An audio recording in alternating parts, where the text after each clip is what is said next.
বিহল্য সম্বৰণ কৰিছে। গতিকে তেখেতৰ অকাল মৃত্যুত আমি সমস্তজনে শোকাৱলম্বিত হৈ পৰিছো। আমি সমস্তজন শোকত ভাগি পৰা হৈছে আৰু আমি সমস্তজনে আমাৰ ভগৱন্তৰ চৰণ সেৱাৰ বাদে অন্য একো নাই বুলি আমি নাই। সেয়েহে আমি সমস্তজনৰ আমাৰ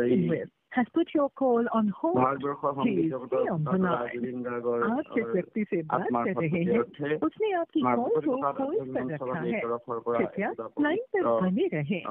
ঘোষাবনেৰে শোক প্ৰস্তাৱ ল'বৰ বাবে আমি পৰম ভক্তিভাজন আমাৰ মাজত উপস্থিত আছে। পৰম শ্ৰদ্ধাৰ নাজিৰা জিলা শাখাৰ আচাৰ্য প্ৰভুজনা তামুলী প্ৰভুজনাক আমি এজোকা পবিত্ৰ ঘোষাবনে আগবঢ়াব তাৰ অসহায় চৰণত সেই থৈ সেৱা নিবেদন কৰিলো। কৃষ্ণ জয় কৃষ্ণ। জয় গুৰু শংকৰ। পৰম শ্ৰদ্ধাভাজন নখৰি প্ৰসাদ অনুষ্ঠানৰ সভাপতি সঞ্চালক সম্পাদক বিভাগে প্ৰমুখ কৰি মোবাইল যোগে অৱগাহন কৰি থকা পৰম শ্ৰদ্ধাভাজন ভক্তিভাজন বাপ বান্ধৱ আইমতীসকল সকলোলৈকে পোৱা পেলাই আন্তৰিক শ্ৰদ্ধা আৰু সেৱা জনাইছো। আজি ভক্তি প্ৰসাদ অনুষ্ঠানৰ আৰম্ভণিতে যোৱাকালি হঠাতে দুৰ্ঘটনাত পতিত হৈ অসমৰ সংগীত জগতৰ ধ্ৰুৱতৰা স্বৰূপ জুবিন গাৰ্গৰ পৰলোক প্ৰাপ্তি হৈছে। আমি সমস্তজনে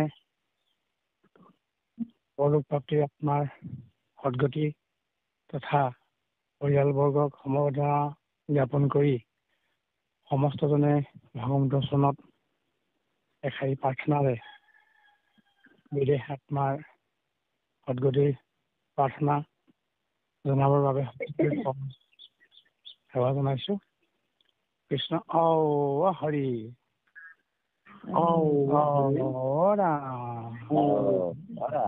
নম নাৰায়ণ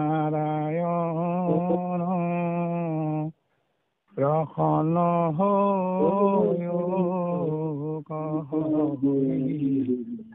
কৰিও ক মায়া কনি জান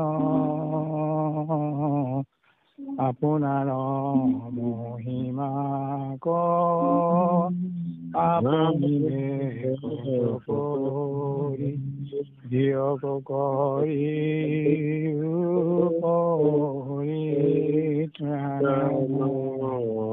তোমাৰ মায়াৰে হৰি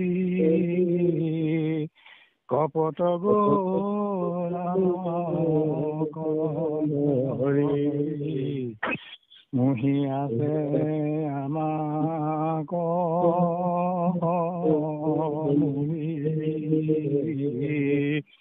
গোসায়ু স্বামী তোমাৰ চৰণে নমি ভজিলো জয় জয় ৰাম ভজিলো জয় জয় কৃষ্ণ হৰি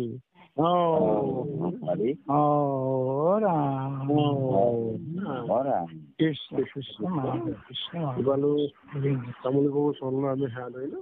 কৃষ্ণ কৃষ্ণ সন্মানীয় আমাৰ পক্ষী গানে বুলন্ত নিউৰি কথা পাছে যেন ভৈলা হৰি চন্দৰ অৱস্থা বুজান্ত প্ৰজা কয়েহি মতে ধৰ্ম হাবি বিদুৰৰ পৰা ঋষি আচন্ত মিহালি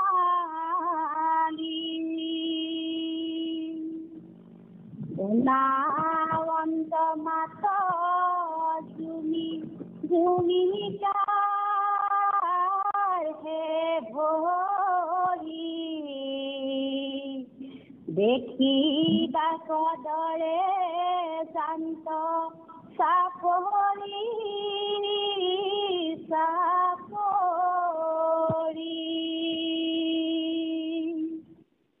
প্ৰজাৰ সহিতে কথা কহিবাৰ দেখি জ্বলি গইলা ঋষি পাছে খানি শুনি নাপেকি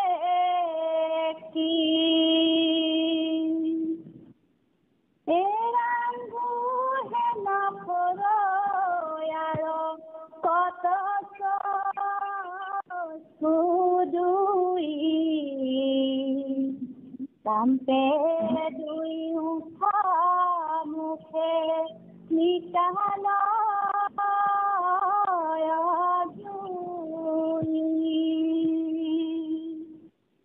কংকালত কপি নবান ধন্ত তাহানি দেখি বুলন্ত এবু আছে আজানি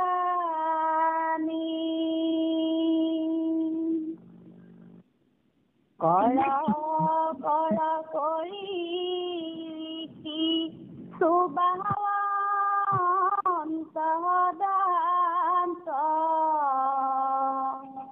দণ্ড তুলি জ্বলে যেন ক্ৰোধে খেদি জান্ত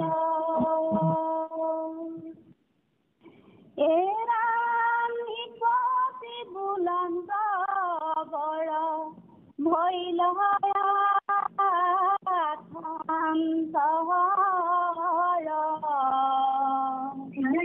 জানতে ইঠাৱৰ প্ৰজা শুয়ো অন্তৰ এতে কতে বিশ্বামিত্ৰে খেদি পাইল আকি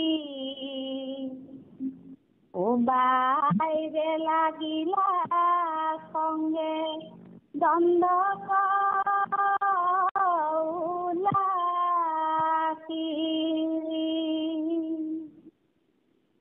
মুক দুহ কৰি চলে পাঠিয়া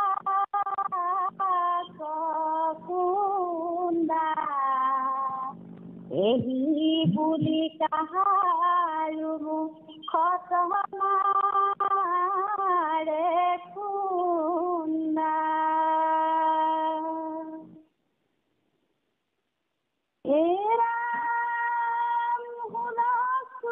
লগাইলা প্ৰজাৰ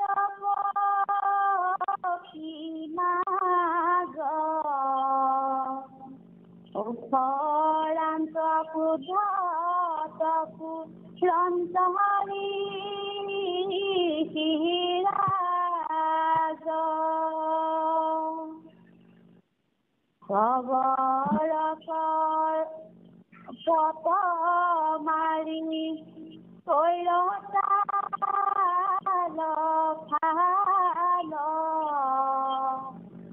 পলাইবে লাগিল প্ৰজা যেন গুৰু পাল কৃষ্ণ কৃষ্ণ কৃষ্ণ প্ৰভু কৃষ্ণ কৃষ্ণ হে কৃষ্ণ তোজোপাৱে পখিলো হৰণে অনাথৰ নাথ তুমি নাৰায়ণ নাৰায়ণ হৰি ৰাম গোপাল গোবিন্দ অযোগ তোমাৰ দোই পদৰ ৰবিন্দ ৰাম ভজু তোমাৰ দোই পদ কৃষ্ণ হৰে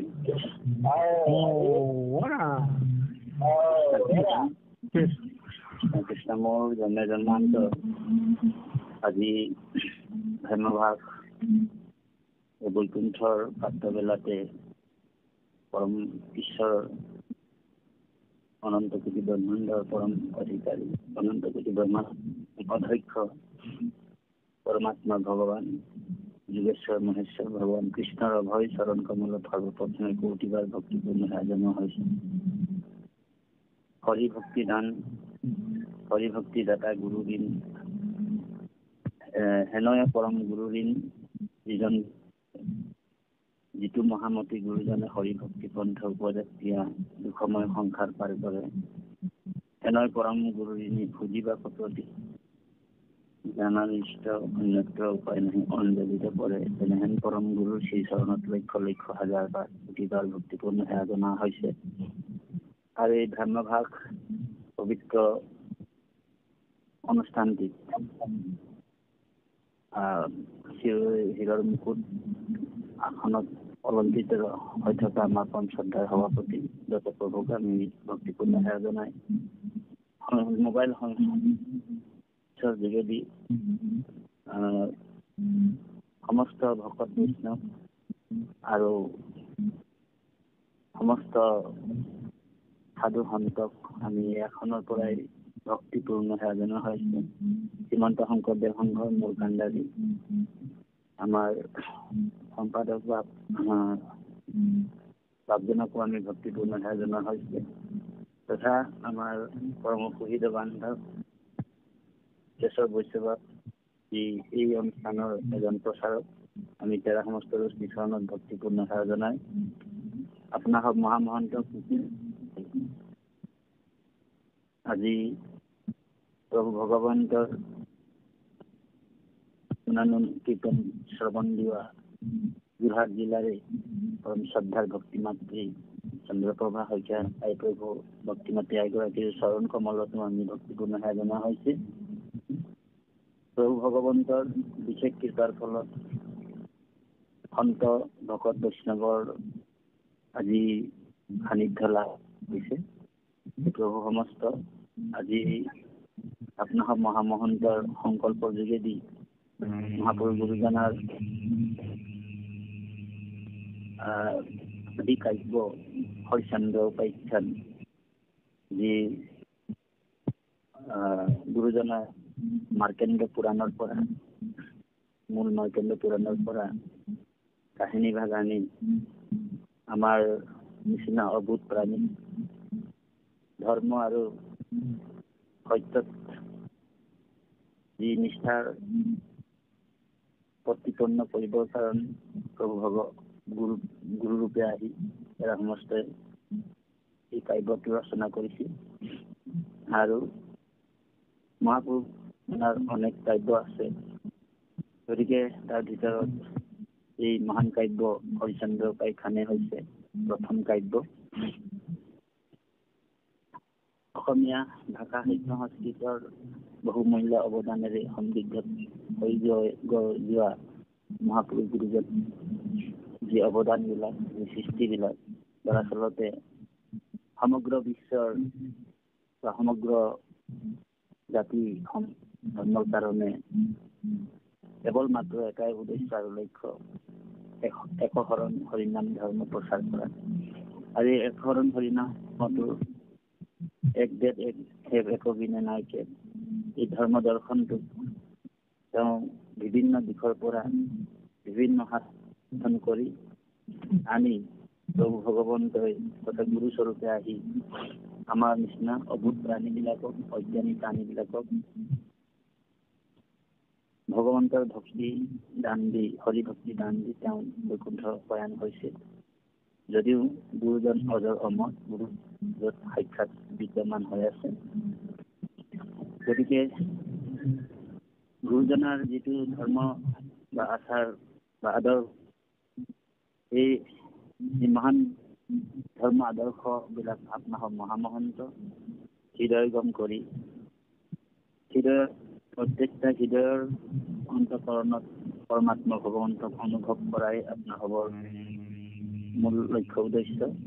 সেয়ে এইটো দৰে ভকত বৈষ্ণৱসকলে শ্ৰৱণ কীৰ্তনৰ মাধ্যমেদি প্ৰভু ভগৱন্তৰ কৃষ্ণ ভাৱপন্ন হয়। কৃষ্ণৰ যি বাহিৰে ভিতৰে পৰম গুৰু হিচাপে উপদেশ দি আমাৰ শাৰীৰিক মানসিক তথা আধ্যাত্মিক ঈশ্বৰৰ প্ৰতি প্ৰেম অনুৰাগ দৃঢ় বিশ্বাস দৃঢ় ভক্তি হবলৈ অনুপ্ৰেৰণা যোগায়। গতিকে সেই মানৱ সমাজত এটা এৰাৰ যি মহান অৱদান, সেই অৱদান আমি সদায় জন্মান্তৰভাৱে আমি চিৰ ঋণী হৈ থাকিম। গতিকে বাপাই সমস্ত আজি যিটো চৈচন্দ্ৰ উপাখ্যান আপোনাৰ আমাৰ গুৰু দায়িত্ব ভাগ অৰ্পণ কৰিছে, তাত ভাগৰ বিশ্লেষণ কৰিবৰ কাৰণে আমি আপোনাসৱৰ মাজত একৈ আমি মাৰ্জনা বিচাৰিছো। কাৰণ আমি হৰিচন্দ্ৰ উপাখ্যান বিশেষভাৱে আমাৰ অধ্যয়ন কৰা হোৱা নাছিল। পৰম শ্ৰদ্ধাৰ তুলেশ্বৰ বৈষ্ণৱ আৰু আমাৰ গোহাঁই বাপে আমাক দত্ত বাপে কোৱাৰ কাৰণে আমি আজিৰ দিনটোত পবিত্ৰ দিনটোত আমি কৃপা ধন্য হৈছো। আৰু ইয়াতে ৰজা হৰিশ্চন্দ্ৰ সত্যবাদ আৰু ধৰ্ম আৰু লগতে দান আটাইতকৈ শ্ৰেষ্ঠ দানী বুলি ক'লে হৰিশ্চন্দ্ৰ ৰজাকে বুজায়। আৰু আটাইতকৈ সত্য ৰক্ষা কৰা ব্যক্তি হৰিশ্চন্দ্ৰ ৰজাকে বুজায়। আপোনালোক জানে, আগতীয়াকৈ ওলাই গ'ল, হৰিশ্চন্দ্ৰ ৰজা একচ্ছত্ৰী ৰজা আছিল।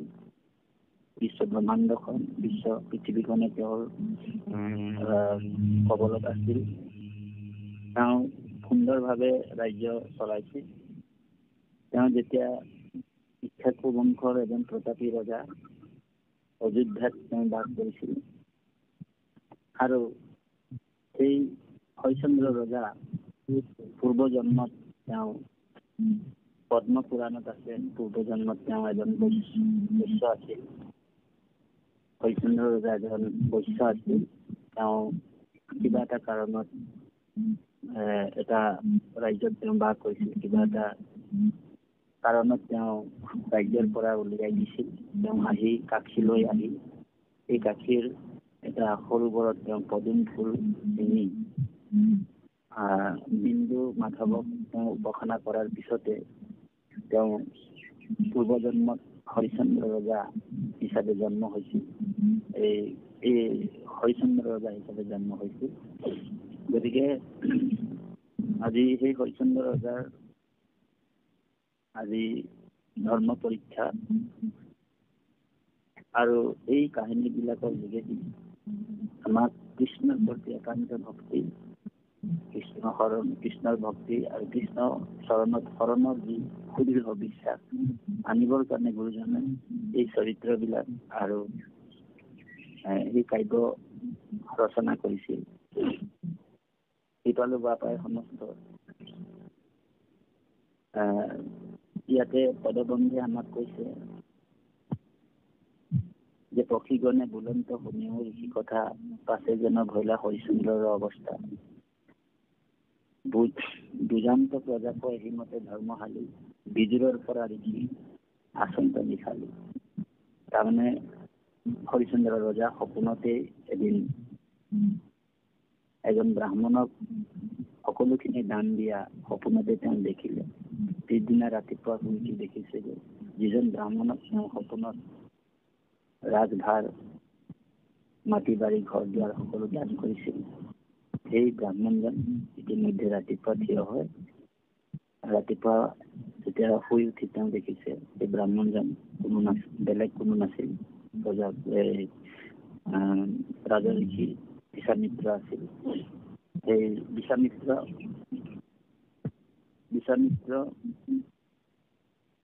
কৈছে যে তুমি মোক সপোনতে তুমি মোক এনেকুৱা দান দিম বুলি কৈছিলা, গতিকে গোটেই ৰজা ৰাজ্য এতিয়া তুমি মোক সংকল্পৰ যোগেদি দান দিব লাগিব। ৰজা 1 মিনিটো দেৰি নকৰিলে, কাৰণ সত্যবাদী আছিল। সপোনতেই দান দিয়া বস্তুটো তেওঁ মিথকত পৰিণতি কৰি তেওঁ সকলোখিনি বিশ্বামিত্ৰ ৰজাক অৰ্পণ কৰি দিলে। আৰু অৰ্পণ কৰাৰ পিছত যি তেওঁৰ দুৰ্দশা হৈছে তাৰ ওপৰতে জৈমিনী ঋষি আৰু পক্ষীগণৰ লগত বাৰ্তাৰ যি অকণমান আলোচনা ইয়াতে পদবন্ধ কৰিছে যে পক্ষীগণে বুলন্ত শুনিও ঋষি কথা পাছে যেনে ধৰিলে হৰিশ্চন্দ্ৰৰ অৱস্থা, যি ৰজা ইমান বিলাসী জীৱন যাপন কৰিছিল, কোমল গাড়ীত শয়ন কৰিছিল, সেই ৰজা আজি সৰ্বস্ব দান কৰাৰ পিছত ৰজাৰ ওচৰত একোৱেই নাই, শূন্য হৈ গ'ল। পুত্ৰ বিজিতাশ্য আৰু নিজৰ ধৰ্মপত্নী সভ্যাৰ লগত তেওঁ নগৰৰ পৰা সকলোখিনি যেতিয়া অৰ্পণ কৰি দিলে, নগৰৰ পৰা তেওঁ যাবৰ সময়তে প্ৰজাসকলে বেৰি বেৰি হৰিশ্চন্দ্ৰ ৰজাৰ মানে সকলোৱে প্ৰজাৰ সন্তাপ দেখি লোটকৰ চললৈ আঁকি ৰহিলন্ত ৰজা মহোদয় সকলো প্ৰজাই কান্দিছে, সকলো প্ৰজাৰ মৰ্মাহিত হৈছে। আৰু এই মৰ্মাহিত হোৱা প্ৰজাসকলক যেতিয়া হৰিশ্চন্দ্ৰ ৰজাই কিবা এটা ক'বলৈ আশ্বাস দিবলৈ লৈছে, লওঁতেই বিশ্বামিত্ৰ ৰজা কিন্তু তাৰ পৰা আঁতৰি যোৱা নাছিল। তেওঁ বিদূৰৰ পৰা ঋষি আচন্ত নিশালি ইমান ক্ৰূৰ স্বভাৱৰ আছিল বিশ্বামিত্ৰ ৰজা। তেওঁ যদিও সৰ্বস্ব দক্ষিণাত পাই গ'ল, সকলো সাম্ৰাজ্য পাই গ'ল, তথাপিও ৰজাৰ ওপৰত দৃষ্টিটো তেওঁ ৰাখি থৈছে যে হৰিশ্চন্দ্ৰ ৰজা কিমান সত্য পালন কৰিব আৰু কিমান ধৰ্ম পালন কৰিছে। সেই তেনেকুৱা স্বভাৱৰ এজন বিশ্বামিত্ৰ ক্ৰূৰ স্বভাৱৰ এজন ঋষি। গতিকে তেওঁ দূৰৰ পৰা নিশালি আছে। উনাবন্ত মাত জুমি জুমি কাঢ়ে ভৰি, দেখিবাক দৰে ধান কেঁচা পৰি চাপৰি, ৰজাৰ সহিতে কথা কহিবাৰ দেখি, জ্বলি গলা ঋষি পাতে খনিকো নাপেখি। আৰু সেই যেতিয়া প্ৰজাসকলৰ লগত হৰিশ্চন্দ্ৰ ৰজা আলাপ বিলাপ কৰি থকা দেখিলে, অতি শীঘ্ৰে তেওঁ আহি ঋষিজন মানে ক্ৰোধত জ্বলি গৈছে। গুঞ্জন হেন ফুৰৈ আৰু কত চক্ষু দুই, কামতে দুই উষ্ট মুখে নিখলয় জুই, কংকালত কপিন বান্ধে টানি টানি, ডাক দি বুলন্ত এবু আচনিয়া জানি। আৰু বিশ্বামিত্ৰ মুনিয়ে ৰজা হৰিশ্চন্দ্ৰক বাৰে বাৰে প্ৰদক্ষিণা কৰিছে আৰু অলপ ক্ৰোধেৰে খঙেৰে মানে কৈছে। তেওঁ খং কৰোতে দুই উঠ আৰু মুখত যেন জুই ওলাইছে, তেনেকুৱা ধৰণৰ এটা পৰিস্থিতি হৈছে। কৰ কৰি ঋষি চুবাবন্ত দাঁত তেওঁ কৰকৰাই চুবাইছে, দণ্ড তুলি জমি ক্ৰোধে হেৰি জান্ত। আৰু ৰজা হৰিশ্চন্দ্ৰৰ ফালে তেওঁ খেদি আহিছে। নৃপতি বুলন্ত বৰ ভৈল অথান্ত, ধ্যানকৈ ইঠাবৰ প্ৰজা শুল্ক অন্তৰ। তাৰপিছতে প্ৰজাসকলক কৈছে তোমালোক ইয়াৰ পৰা আঁতৰি যোৱা, কাৰণ বিশ্বামিত্ৰ বহুত ক্ৰোধান্বিত হৈছে। সেইবুলি নৃপতিয়ে প্ৰজাসকলক কৈছে। এতেকতে বিশ্বামিত্ৰে খেদি পাইলা আহি, কোবাইবে লাগিলা খংগে দণ্ড কৌলাসী, মুখ দ্ৰোহ কৰি চলে পাতি আছা কুণ্ডা, এই বুলি কাহাৰো মুখত মাৰে খুন্দা। বিশ্বামিত্ৰ মুনিয়ে ৰজাক অনেকখিনি গৱেষণা কৰি আৰু লগতে তেওঁ খঙেৰে মানে খুন্দা মাৰিছে হুলস্থুল লগাইলা প্ৰজাৰ পক্ষী মাজ উফৰন্তে ক্ৰোধত ফুৰন্ত ঋষিৰাজ আৰু সমস্ত প্ৰজাসকলকো তেওঁ খং কৰি যিটো আপোনাৰ হৰিচন্দ্ৰৰ পৰা তেওঁলোকক প্ৰজাসকলক আঁতৰাই দিয়া হৈছে আৰু সেই দেখি ৰজাও বহুত মৰ্মাহিত হৈছে কাৰণ যি প্ৰজাসকলৰ লগত তেওঁ ইমান দিনে সুন্দৰভাৱে ৰাজ্যখন তথা প্ৰজাক পালন কৰি আছিল মাতৃ চেনেহেৰে প্ৰজাসকলক তেওঁ যেনেকে পুত্ৰ আৰু মাতৃৰ যিটো সম্বন্ধ ৰজা আৰু প্ৰজাৰ সেইটোৱে সম্বন্ধ কৰি তেওঁ লালন পালন কৰি থকা প্ৰজাসকলৰ পৰা এনেকুৱা ধৰণৰ বিৰহ হৈছে আৰু সেই বিৰহত ৰজাও মৰ্মাহিত হয় তেওঁ দুখ কৰিছে তাৰপিছত পাঠে আমাক কি ক'ব অকণমান আগবাঢ়িবৰ কাৰণে আইগৰাকীক সেৱা জনোৱা হৈছে কৃষ্ণ কৃষ্ণ কৃষ্ণ কৃষ্ণ পথ এৰি পলাই কতো কেহুতানে বলে কতো লৱৰন্তে জুমকি খাই পৰে খালে এহি মতে পলাই প্ৰজা কৃষিক বিভমে মাটি বেলাগিলা ঋষি নিপতি কমে আউৰে পাপিষ্ঠ দুষ্ট নষ্ট কুলাঙ্গাৰ আগে দান দিয়া মুক যতৰাজ্যভাৰ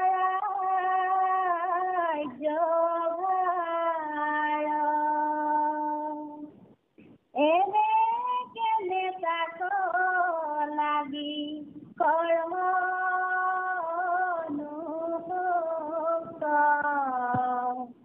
প্ৰজাৰ সহিতে তোৰ কিশোৰ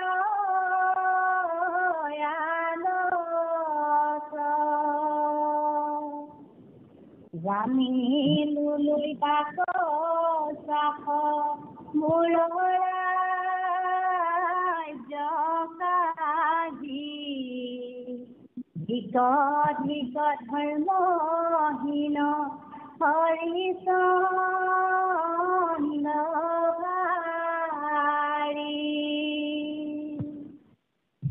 বচন মাজতে কতুৰ যে নজলৰে খা মুহুৰ আগত পাপি ৰাজাহে নদেখা মুতক ধাঞ্জ লগাই জীৱে তুৰহে নসাহ কোনো ৰাজ্যলৈতে লাগি প্ৰজা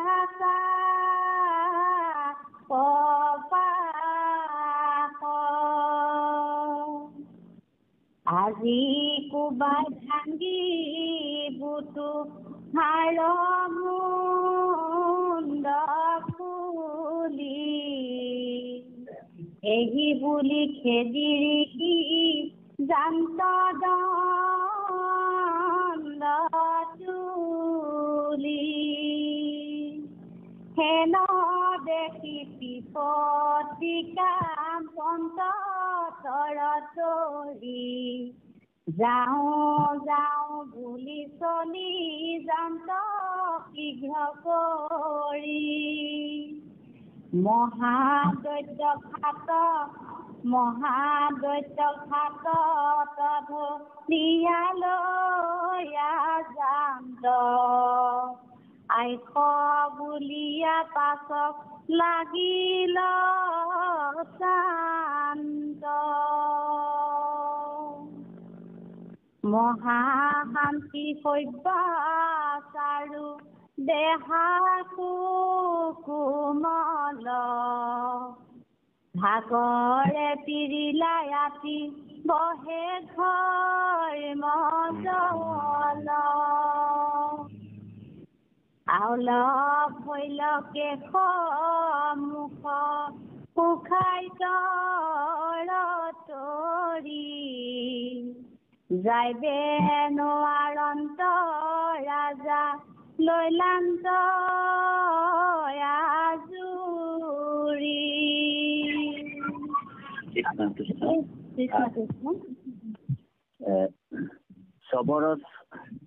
চৰপত মাৰি কৰৈ তালফাল পলাইবে লাগিলা প্ৰজা জন গৰুপাল পথ এৰি পলাই কতো কেহু টানে গলে কতো লবৰ অন্তে জুন্তি খাই পৰে খালে। তাৰমানে প্ৰজাসকলৰ লগত যেতিয়া এটা আলোচনাৰ নিচিনাকৈ তেওঁ আলিংগন কৰি মনেৰে তেওঁ বাৰ্তা আলাপ কৰি আছিল। সেই সময়তে ঋষি বিশ্বামিত্ৰই ক্ৰোধান্বিত হৈ তেওঁলোকৰ ফালে খেদি আহিল আৰু লগে লগে প্ৰজাসকল কতো লবৰ অন্তে জুন্তি খাই পৰে খালে। এই মতে পলাই প্ৰজা ঋষিক বিভংগে মাতিবে লাগিলা ঋষি নিপতিক খংগে। আকৌ নিপতিকে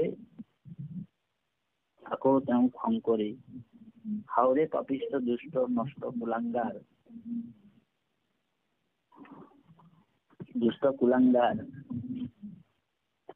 নষ্ট কুলাংগাৰ আগে দান দিয়া মোক যত ৰাজ্য ভাৰ তুমি আগত মোক দান সকলোখিনি দিয়াৰ পিছত এবে কেনে তাকো লাগি কৰ অনুশোচন। তুমি দিয়াৰ পিছত দান দিয়াৰ পিছত আকৌ তোমাৰ এই ৰাজ্যৰ প্ৰতি বা প্ৰজাৰ প্ৰতি তোমাৰ মোহ কিহৰ? প্ৰজাৰ সহিতে তোৰ কিহৰ আলোচ? তুমি কিয় প্ৰজাৰ লগত তুমি আলোচনা আৰু আলাপ কৰিছা? জানিলো লৈবাহা চাহ মোৰ ৰাজ্যকাৰী। আকৌ বিশ্বামিত্ৰ কৈছে মই বুজি পাইছো তুমি সত্য কৰি দান প্ৰতিজ্ঞা কৰি তুমি যি ৰাজ্য মোক দান দিয়াৰ পিছত এতিয়া তুমি প্ৰজাসকলৰ লগত কুটবুদ্ধি কৰি আকৌ মোৰ এই বিশ্বামিত্ৰই কৈছে যে তুমি মোৰ এই ৰাজ্যটোক লোৱাৰ যি এটা তুমি মানে ষড়যন্ত্ৰ কৰিছা বুলি ওলোটাই হৰিচন্দ্ৰ ৰজাকে গদখানা কৰিছে। ধিক ধৰ্মহীন হে হৰিচন্দ্ৰ ৰজা তোমাৰ জীৱনটো ধিক, তুমি ধৰ্মহীন, তুমি ধৰ্ম ব্যক্তি বুলি ভাবিছিলো কিন্তু তুমি ধৰ্ম ব্যক্তি নহয়। বচন যতগত জেনৰ জলৰেখা মুহুৰা আগত পাপি ৰাজা হেন দেখা। তুমি এটা চলনা কৰি নিজকে ধৰ্ম আৰু সত্যত আছো বুলি এনে মানুহৰ আগত তুমি ভেকু ভাওনা দি আছা বুলি ঋষিয়ে মানে গদখানা কৰিছে। মুত ঘাঞ্চ লগাই জীৱে তোৰ হেন হাস পুনৰ ৰাজ্য লৈবে লাগি প্ৰজাৰ চাপ পাশ। আজি কোবাই ভাঙিব তুহুৰ মুণ্ডক খুলি এই বুলি খেদি ঋষি জান্ত দণ্ড তুলি। তাৰমানে মুত ঘাঞ্চ লগাই তুমি মোৰ প্ৰতি এটা বিৰূপ কথা কৈ প্ৰজাক তুমি উচতনি যোগাই আৰু সেই ৰাজ্যটো আকৌ লোৱাৰ যিটো তোমাৰ যিটো প্ৰচেষ্টা, গতিকে আজি তোৰ এই চলনাত মই বুজি পাইছো আৰু তোমাৰ আজি মুণ্ড মই ভাঙি পেলাম, মাথা ভাঙি পেলাম বুলি সেই বুলি দণ্ড ধৰি লাঠি ধৰি তেওঁ দৌৰি আহিছে নৃপতিৰ ফালে। হেন দেখি নৃপতি কামপন্ত তৰতৰি। ৰজা ঋষিৰ যি ক্ৰোধান্বিত যিটো জ্বলি গৈছে এই অৱস্থাটো দেখি ৰজাই মানে তৰতৰি কঁপিছে। কাৰণ যদিও একছত্ৰী ৰজা হৈ তেওঁ ধৰ্ম আৰু সত্যৰ কাৰণে যিহেতু সমস্ত ৰাজ্য আৰু সকলোখিনি তেওঁ সৰ্বস্ব তেওঁ বিশ্বামিত্ৰক দি দিছিলে। সেইকাৰণে তেওঁ সেই দি দিয়া বস্তুটোৰ ওপৰত তেওঁৰ অধিকাৰ আৰু নাই। গতিকে তেওঁ তৰতৰি কঁপিছে। যাওঁ বুলি চলি জান্ত শীঘ্ৰে কৰি মহাদৈক্য হাততো ধৰিয়া লয়া জান্ত এহো আইহো বুলি পাছক লাগি জান্ত। আকৌ হৰিচন্দ্ৰ ৰজা লগতে মহাসতী শৈবা আৰু লগতে তেওঁৰ পুত্ৰ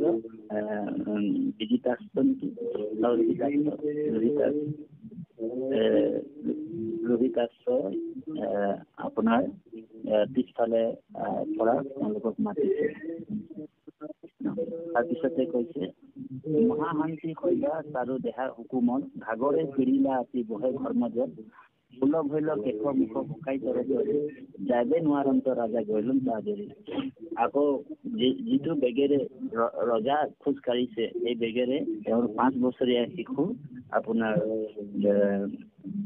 5 বছৰীয়া শিশু আপোনাৰ ৰোহিতাস আৰু ধৰ্মপৰায়ণী পত্নী শৈবাই খোজ কাঢ়িব পৰা নাই।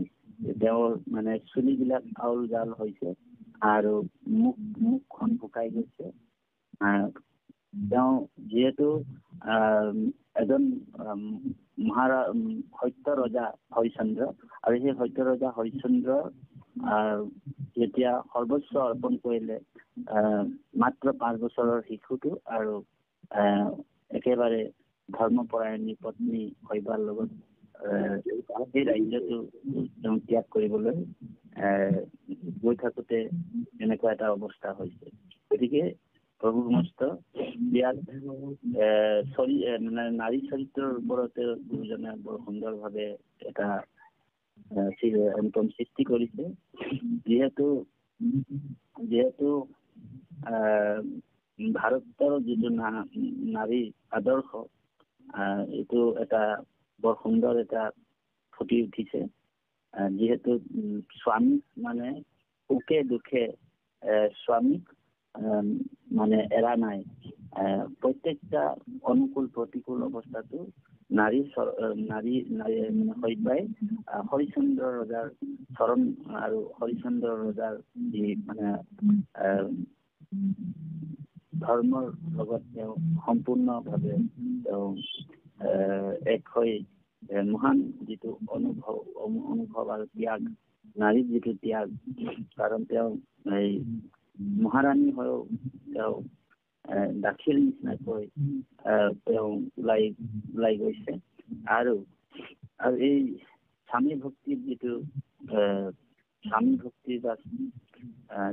স্বামীৰ প্ৰতি ত্যাগ শৈবাৰ দেখা পোৱা গৈছে। গতিকে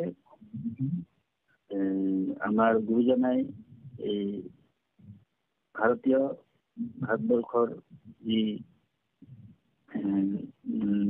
আমাৰ গুৰুজনাই নাৰীবাদৰ যিটো চিন্তা বা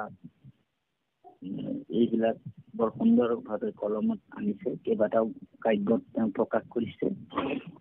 গতিকে শৈবা মহাশান্তি শৈবা চাৰু দেহে হুকুমল তেওঁ ভাগৰি পৰিছে। গতিকে তেওঁৰ মুখমণ্ডল ঘৰ্মবিন্দু বা ঘৰ্মজল ওলাইছে। সেইবুলি ইয়াতে আউল ভৈল কেশ মুখ শুকাই তৰ ধৰি যাগে নোৱাৰন্ত ৰাজা জয়ন্ত হাজৰি। গতিকে হৰিশ্চন্দ্ৰ ৰজাৰ নিচিনা ধৰ্ম আৰু সত্য নিষ্ঠ ব্যক্তি নাছিল। গতিকে এই কথাটো আমি আমাৰ সহৰণ হৰিনাম ধৰ্ম যিসকলে আমি আছো, এখন হৰিনাম ধৰ্মত আমাৰ বিভিন্ন পৰীক্ষা আহিব পাৰে। গতিকে তথাপিও মানে ভগৱানে আমাকো পৰীক্ষা ল'ব পাৰে। গতিকে আমি সেই পৰীক্ষাবিলাকক মানে উত্তীৰ্ণ কৰিব পাৰিব লাগিব। গতিকে আপোনালোক জানে আগফালে ওলাই গ'ল বশিষ্ঠ মুনিয়ে কৈছিলে যে তুমি গণপতিক পূজা কৰা, গণেশক পূজা কৰা, কাৰণ গণেশেই সৰ্বসিদ্ধিদায়ক বুলি যেতিয়া হৰিশ্চন্দ্ৰ ৰজাক কৈছিল, তেতিয়া হৰিশ্চন্দ্ৰ ৰজাই কৈছে যে মানে মই গণেশক পূজা মই নকৰো, কাৰণ তেওঁ কৈছে জগতৰ নাথ সংসাৰৰ আদি মূল, বিষ্ণুকেহে পুজি প্ৰথমতে দিবু ফুল, বিষ্ণুকে অৰ্পিপু যত পূজা যজ্ঞ দান, বিষ্ণু বৈতৰিক দেৱ নজান হোৱান, গতিকে মই গণেশক পূজা কিয় কৰিম? কাৰণ গণেশ জগতৰ স্বামী নহয়, জগতৰ ঈশ্বৰ নহয়। কৃষ্ণহে জগতৰ ঈশ্বৰ, বিষ্ণুহে জগতৰ ঈশ্বৰ। গতিকে সেই বুলি বশিষ্ঠক কৈছিল। যেতিয়া বশিষ্ঠই কৈছিল যদি তুমি গণেশক পূজা নকৰিবা তেনেহলে তোমাক গণেশে কিন্তু বিঘ্নি আচৰণ কৰিব। আৰু ছিদ্ৰ পালে দেৱতাসকল বা পায় সমস্ত ছিদ্ৰ পালে এক শৰণ মানুহকো কিন্তু দেৱতাসকলে বিঘ্নি আচৰণ কৰে। সেইকাৰণে ভক্তিটো দৃঢ় হবৰ কাৰণে এই হৰিচন্দ্ৰ উপাখ্যানৰ যোগেদি আমাক এক শৰণটো দৃঢ়ভাৱে আমি ধৰি ৰাখিবৰ কাৰণে আমাক গুৰুজনে এই এক শৰণ ধৰ্মটো আমাক দিছে গুৰুজনে। আৰু ভগৱান কৃষ্ণৰ চৰণ কমল অনুকূল প্ৰতিকূল অৱস্থাতো আমি কৃষ্ণৰ চৰণ এৰিব নালাগে। সেইকাৰণে শৰণ 6 প্ৰকাৰৰ হয়। শৰণৰ লক্ষণটো 6 প্ৰকাৰৰ হয়। অনুকূলস্য সংকল্প, प्रतिकूले विवर्जनम, रक्षो तिथि विश्वासो गुप्तत्वे वर्णम तथा आत्मनिक्षेप कार्पुण्य छड़ा विधा शरणागति। शरणটো 6 প্ৰকাৰৰ লক্ষণ দেখা যায়। শৰণ আমি যে লৈছো ভগৱন্তৰ কৃষ্ণৰ অভয় চৰণত, সেই শৰণটো 6 প্ৰকাৰৰ। এটা হৈছে অনুকূলস্য সংকল্প, प्रतिकूले विवर्जनम, रक्षो तिथि विश्वासो गुप्तत्वे वर्णम तथा आत्मनिक्षेप कार्पुण्य छड़ा विधा शरणागति। আমি অনুকূল প্ৰতিকূল অৱস্থাটো কৃষ্ণৰ চৰণ কমলৰ বাহিৰে আমি লাগিলে যিমান ডাঙৰ সংকট আহক আমি ভগৱন্তৰ পদকমলৰ বাহিৰে আমি বিচলিত হ'ব নালাগে। কৃষ্ণৰ অভয় চৰণত আমি ভগৱন্ত আমাক ৰাখিলেও ৰাখিব, মাৰিলেও মাৰিব, আমি বিচলিত হ'ব নালাগে। ঠিক হৰিচন্দ্ৰ ৰজাৰ তাৰে উদাহৰণ। তাৰপিছত কৈছে আপোনাকো এক কৃষ্ণৰ একান্ত ভক্ত হিচাপে নিৰ্মাণ কৰিবলৈ চেষ্টা কৰিব লাগিব। 2 তাৰপিছত কৈছে যে আমি সদায় আমাৰ সুদৃঢ় বিশ্বাসে আমি ঈশ্বৰৰ ভক্তি কৰিব লাগিব। ঈশ্বৰে মোক ৰাখিব, ঈশ্বৰে মোক মাৰিব, এইটো এটা আমাৰ সুদৃঢ়তা থাকিব লাগিব। তাৰপিছতে তিনি কৈছে যে কৃষ্ণৰ যিটো আমাৰ কৃষ্ণৰ প্ৰতি আমাৰ আস্থা বা কৃষ্ণৰ প্ৰতি আমাৰ প্ৰেম, সেই আমাৰ এশৰণীয়া ভকতৰ থাকিব লাগিব। কৃষ্ণই পৰম বান্ধৱ আৰু কৃষ্ণতে আমি বিলীন যে হম, এই কথাটো আমি অনুভৱ কৰিব লাগিব। 5 নম্বৰত কৈছে যে কৃষ্ণ ভক্তিৰ আমি প্ৰচাৰো কৰিব লাগিব আৰু আত্মাটো আমি কৃষ্ণতে অৰ্পণ কৰিব লাগিব। কৃষ্ণৰ প্ৰতি আমাৰ প্ৰেম, অনুৰাগ, দৃঢ় বিশ্বাস, এইবিলাক হৈছে 6 প্ৰকাৰৰ শৰণাগতি।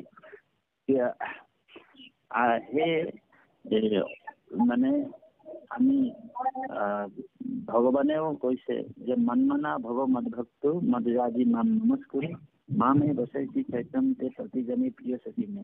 ভগৱানো কৈছে মুত মাত্ৰ সদা দিয়া মন, মোৰ ভক্ত হোৱা সৰ্বক্ষণ, মুখে ভজা মাত্ৰ মুখে কৰা নমস্কাৰ।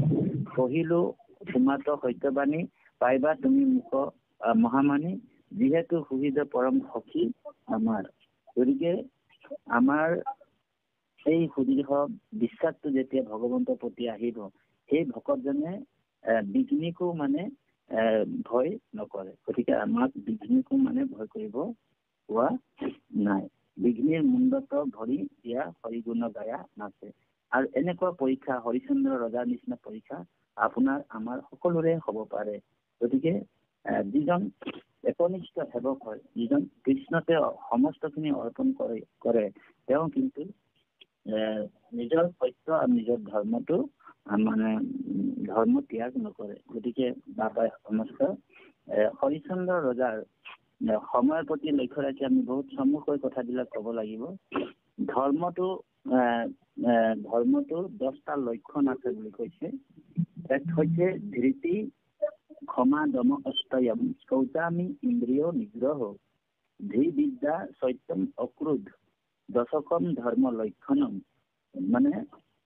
অৰ্থাৎ ধৃতি, ক্ষমা, দম, অস্তয়, শৌচ, ইন্দ্ৰিয় নিগ্ৰহী, ধী বিদ্যা, সত্য, অক্ৰোধ, এই 10টা হৈছে, এই 10টা নিয়মকে ধৰ্ম বুলি কোৱা হৈছে।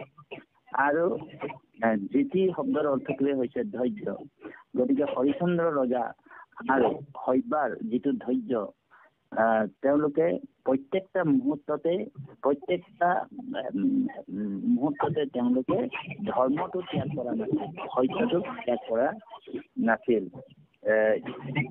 সেইকাৰণে আমাৰো জীৱনত ধৰ্ম আৰু সত্য আমি ধৈৰ্যৰে পালন কৰিবলৈ যত্ন কৰিব লাগিব।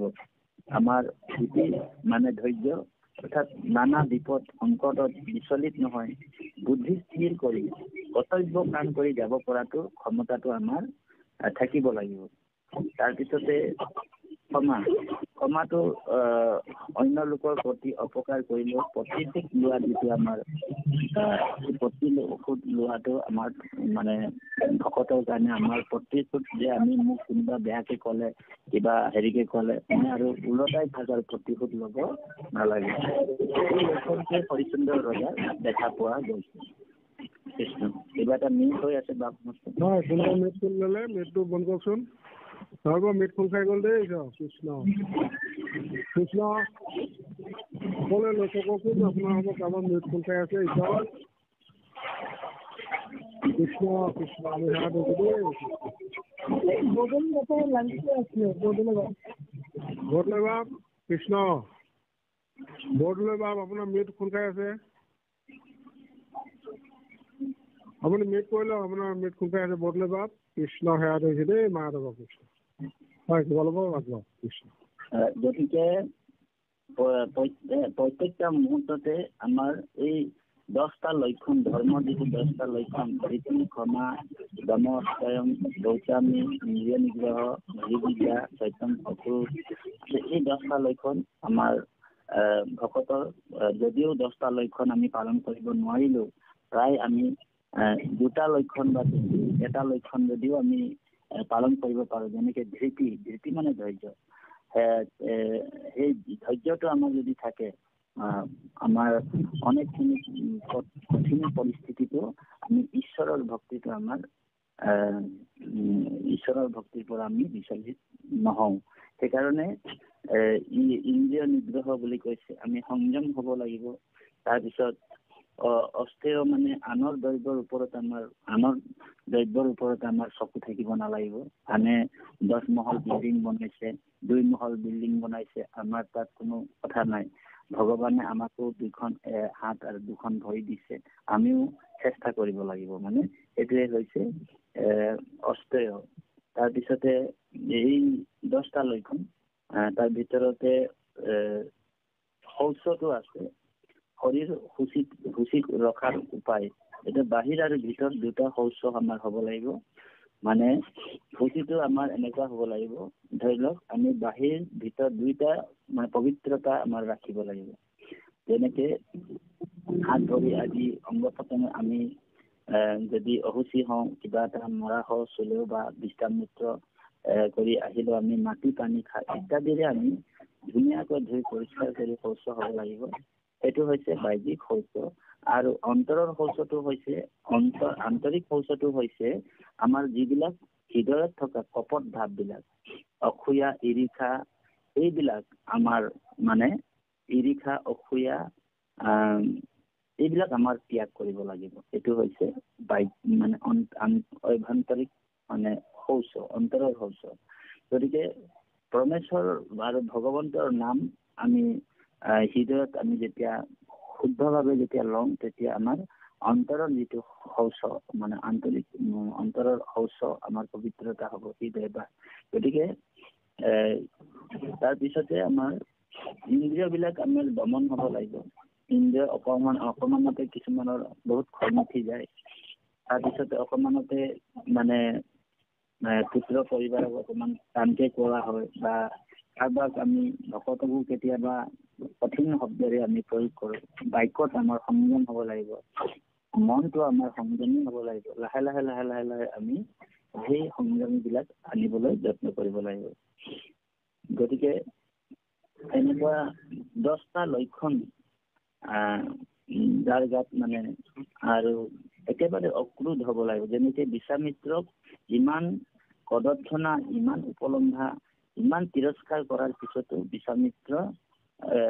বিশ্বামিত্ৰ ইমান কদৰ্থনা, ইমান উপলম্ভা আৰু ইমান তিৰস্কাৰ কৰাৰ পিছতো হৰিশ্চন্দ্ৰ ৰজা কোনো খং উঠা নাছিল। হৰিশ্চন্দ্ৰ ৰজাৰ সত্যনিষ্ঠা ধৰ্মনিষ্ঠা থকাৰ কাৰণে, বৈদ্যনিষ্ঠা থকাৰ কাৰণে হৰিশ্চন্দ্ৰ ৰজাৰ মানে কিঞ্চিত মানো খং উঠা নাছিল। আৰু এই পদভাগীত আমাক দেখিব পোৱা গৈছে যে দেখি মহাকূট বিশ্বামিত্ৰ দণ্ড তুলি কোবাই দে লাগিলা মহাদয়াকা মন্দ বুলি, হাওৰে পাপিষ্ট কেনে নকাৰহ পাও, এইবোৰ ৰাজ সুখ বুলি ভেলাবহ গাঁও। তুমি তুমি ইয়াৰ পৰা এই ৰাজ্যৰ পৰা তুমি বাহিৰ হৈ যোৱা, আৰু এতিয়াও তুমি ইমান দেৰিলৈকে তুমি ইয়াতে বঞ্চি আছা, গতিকে তুমি ইয়াৰ পৰা অতি সোনকালে তুমি ইয়াৰ পৰা যোৱা। এই বুলি দুনাই কোবাবন্ত দণ্ড ধৰি তেওঁ মানে লাঠিৰে কোবাইছে, সৈবাকো মানে ধৰি লওক কোবাইছে, আৰু আপোনাৰ হৰিশ্চন্দ্ৰ ৰজাকো কোবাইছে। কিন্তু ইমান দুখ কষ্ট ভোগ কৰাৰ পিছতো কিন্তু তেওঁ হৰিশ্চন্দ্ৰ ৰজা নিজৰ ধৰ্ম আৰু সত্যক ত্যাগ কৰা নাই। সেইকাৰণে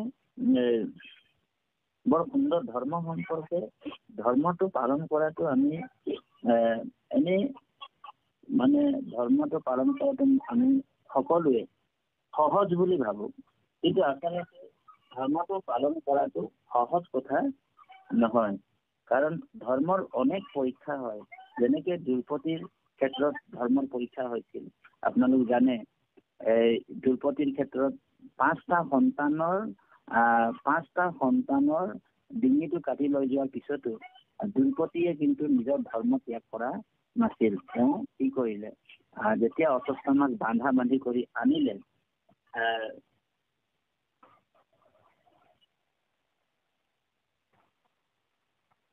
দ্ৰৌপদীক ওচৰত যেতিয়া অশ্বত্থামাক ঢুকুচাই দিলে আনি, তথাপিও তেওঁ কি কৰিলে বাৰু, দ্ৰৌপদীয়ে সেই সময়তে প্ৰতিকূল অনুকূল অৱস্থাতো তেওঁ নিজৰ ধৰ্ম ত্যাগ কৰা নাই।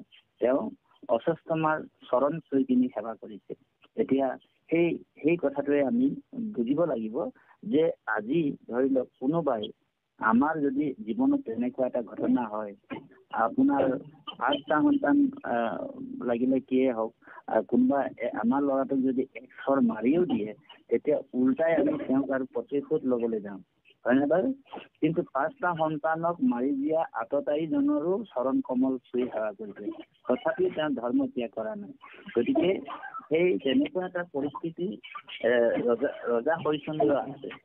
ৰজা হৰিশ্চন্দ্ৰক অনেক পদৰ্থনা, অনেক কষ্ট দিয়াৰ পিছতো ৰজা হৰিশ্চন্দ্ৰ কিন্তু নিজৰ ধৰ্মটো ত্যাগ কৰা নাই। গতিকে তেনেকুৱা এটা পৰিস্থিতি আমি ৰাখিব লাগিব। তাৰমানে ধৈৰ্য ধৰ্মৰ মূল দৰ্শনটোৱে হৈছে ধৈৰ্য ভীতি। গতিকে অনেক পৰীক্ষা প্ৰভু ভগৱন্তে আমাৰো এদিন হৰিশ্চন্দ্ৰ ৰজাৰ নিচিনা আমাৰো পৰীক্ষাবিলাক আমি জীৱন যাত্ৰাত আমি হৰিশ্চন্দ্ৰ ৰজাৰ পৰীক্ষাবিলাক দি এজন দিব লাগিব। গতিকে এই পৰীক্ষাবিলাক যেতিয়া আমি এটা এটাকৈ উত্তীৰ্ণ হৈ যাম, তেতিয়া সেইজন পৰম সাধু হ'ব পাৰে, সেইজন পৰম বৈষ্ণৱ হ'ব পাৰে, সেইজন পৰম হংস হ'ব পাৰে, সেইজন পুণ্য শ্লোক হ'ব পাৰে। গতিকে যিজনৰ এই কাম, ক্ৰোধ, লোভ, মোহ, দম্ভ, অহংকাৰ, এই যিবিলাক গাত শৰীৰৰ পৰা যিবিলাক একেবাৰে নাইকিয়া হৈ যায়, কাম, ক্ৰোধ, লোভ, মোহ, দম্ভ, অহংকাৰ, আৰু সকলোখিনি ঈশ্বৰৰ চৰণত অৰ্পণ কৰি সহজ সৰল ভাৱে যি ঈশ্বৰকে দৃঢ় কৰি, সত্যকে দৃঢ় কৰি তেওঁ এই সংসাৰত বৰ্তি থাকিব পাৰে, সেইজনেই ধৰ্মপৰায়ণ বা সেইজনে হৰিশ্চন্দ্ৰ বা সেইজনে সত্যনিষ্ঠ বুলি কোৱা হৈছে।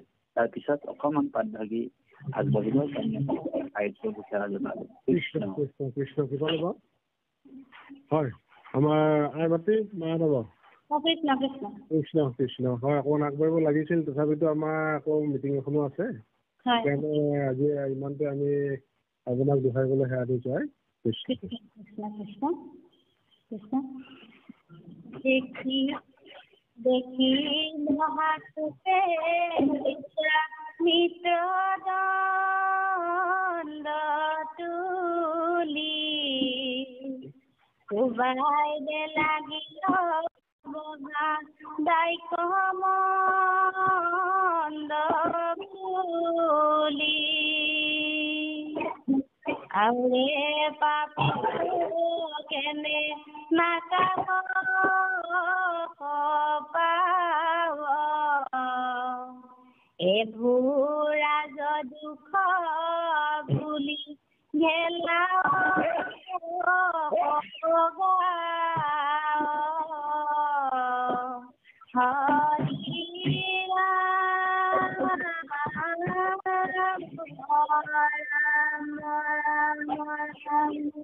কৃষ্ণ কৃষ্ণ জয় নাৰায়ণ জয় নাৰায়ণ জয় কৃষ্ণ জয় কৃষ্ণ জয় জগতগুৰু শ্ৰীমন্ত শংকৰ জয় জগতগুৰু শ্ৰীমন্ত জয় হৰি হৰি হৰে ৰাম অপৰাধ বিনাশন সজুনা নাৰায়ণ জানি নামে পকিলো কৰণে আনগতি নাহিকে অপৰাধ ক্ষমা কৰি তুমি দয়াশীল হৰি মোক ৰক্ষা কৰি চৰণে ৰাম মোক ৰক্ষা কৰি চৰণে কৃষ্ণ কৃষ্ণ পদ হৰি হৰি ৰাম ৰাম শ্ৰীমন্ত শংকৰ হৰি ভকত ৰাজনা যেন কলিপতৰু তাহান্ত বিনাই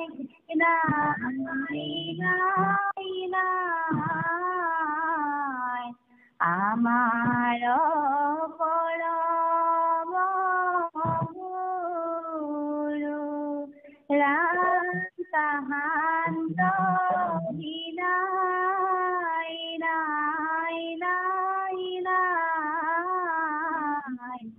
আমাৰ পৰম গুৰু কৃষ্ণ কৃষ্ণ হৰি হৰি ৰাম ৰাম কৃষ্ণ কৃষ্ণ সেই গুৰু আই বাপ সমস্ত বৈকুণ্ঠৰ ভগৱত উপাখ্যানৰ এক অক্ষয় কীৰ্তন কৰোঁতে অনিচ্ছাকৃতভাৱে হৈ যোৱা ভুলকুটিৰ মাজনেৰে পুনশ্চ সবাৰ চৰণ মাধ্যমেৰে ভগৱন্তৰ চৰণলৈ একাকী দুখাৰে সেৱা ধৰিছো ধৰা হৈছে কৃষ্ণ কৃষ্ণ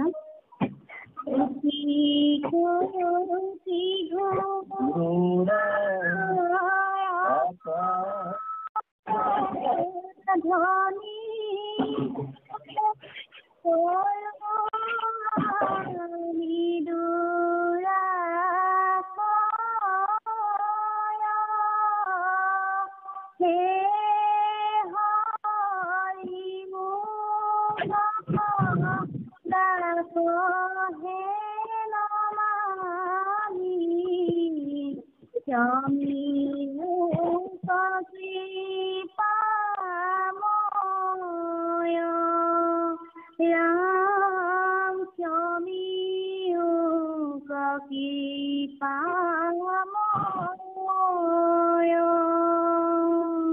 কৃষ্ণ হৰি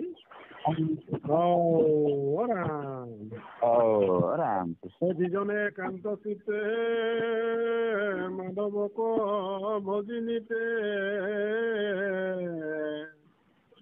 মাতা বক গুণ গাই দুৰ্লভ অমৃত যেন